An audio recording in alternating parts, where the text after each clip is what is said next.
Bonjour à tous, très heureux de vous retrouver. Aujourd'hui, j'ai décidé de vous faire une courte vidéo sur le résultat des travaux dans le bureau, le hall et la cage d'escalier. Alors c'est un chantier qui m'a pris 9 semaines, donc c'est un chantier assez important puisque chacune des chambres m'avait pris 6 à 7 semaines. Alors pourquoi? Ça s'explique parce qu'il y a eu beaucoup de travail de démolition, préparation avec l'échafaudage, et puis au-delà de juste l'isolation et le placo, l'électricité, j'ai aussi révisé complètement l'électricité au premier étage, c'est-à-dire que j'ai vérifié que tous les circuits fonctionnaient un par un. Il ne s'agissait pas d'avoir une prise qui ne marche pas une fois que le placo était posé. Donc j'ai tout vérifié et j'ai fait le câblage définitif du tableau du premier étage. Et puis, dans un deuxième temps, j'ai pu préparer l'isolation des combles perdus avec de la ouate de cellulose. Alors j'ai mis 36 cm de ouate de cellulose dans les combles perdus. Et ça change énormément la donne, bien sûr, puisque ça faisait 2 mois qu'on n'avait quasiment pas d'isolation, que pendant ces 2 mois, bien sûr, c'était la période où on a eu les canicules. On a eu jusqu'à 36 degrés à cet étage. Il y a eu des périodes où j'ai pas pu habiter ma maison tellement il faisait chaud. J'étais obligé de me faire héberger ailleurs. Voilà, donc ça c'est terminé, l'isolation est faite. Alors si c'est quelque chose que vous envisagez de faire vous-même, dites-vous que c'est très simple à réaliser. Nous on l'a fait à 2 avec ma compagne. Elle me prenait les sacs en bas de ouate de cellulose pour les mettre dans la souffleuse. On déroule le tuyau et moi j'étais en haut avec le tuyau en train de mettre de la ouate dans tous les interstices, les petits trous, les petits voilà, sous les solives.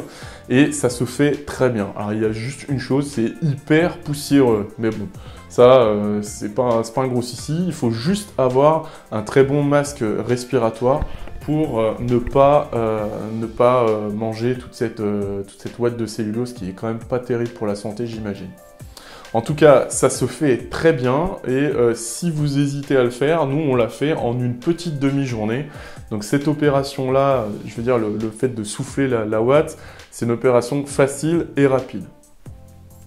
Pour ceux qui se demanderaient pourquoi je finis pas la pièce, il n'y a pas les bandes, il n'y a pas l'enduit, il n'y a pas la peinture, etc. Eh bien c'est une question à laquelle j'ai déjà répondu dans une précédente vidéo. Je vous laisserai le lien en haut à droite si vous voulez aller jeter un coup d'œil et savoir pourquoi mes travaux en resteront là pour l'instant. Eh bien je vous laisserai aller regarder. Petite surprise de fin de chantier, un peu plus de boulot que ce que je pensais. Donc ici, on est, là derrière c'est la salle de bain, ça c'est le mur qui sépare la salle de bain du hall escalier. Ici c'est l'endroit où il y avait le dormant avant, le dormant de la porte qui séparait le hall de l'escalier. Il y avait une porte ici, là, voilà. Et donc il y avait un dormant le long. Plus tard il y aura un double interrupteur ici, en applique. Et là, ce que je m'apprête à faire, eh bien, c'est à reboucher cette grande saignée que j'ai faite dans le plâtre, de manière à avoir une surface plane entre le chambranle et le mur qui suit. Et à terme, ici, je viendrai remettre une petite moulure, exactement la même, j'espère trouver la même que celle existante, de manière à retrouver un encadrement de porte normal, quoi, qui soit identique à toutes celles du palier. Et il y en a 4 sur le palier. Je laisse reposer mon plâtre. J'ai déjà fait un petit peu plus que la moitié ce matin. Et donc il me reste la partie haute. Voilà, ça va plutôt pas mal. Je fais des petites quantités de plâtre et ça me prend du temps, mais c'est assez propre. Je gâche pas de plâtre.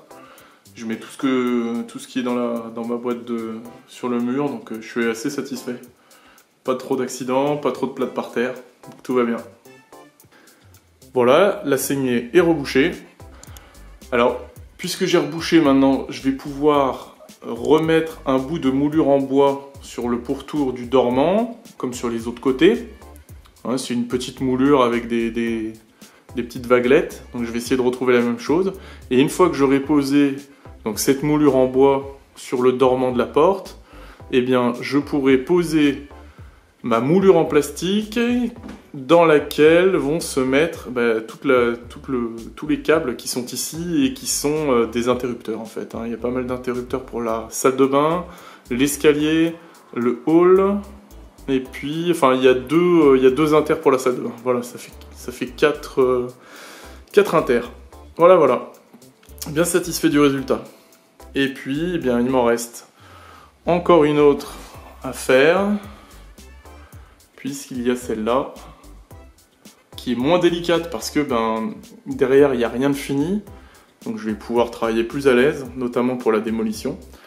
Mais sinon pour le reste ce sera assez semblable à ce que j'ai fait aujourd'hui. Ne ratez pas dès mardi prochain la première vidéo consacrée à la transformation de mon garage en atelier bois. Alors c'est quelque chose qui me motive énormément, j'ai vraiment envie de vous le partager, de vous l'expliquer et je vous donne rendez-vous mardi prochain.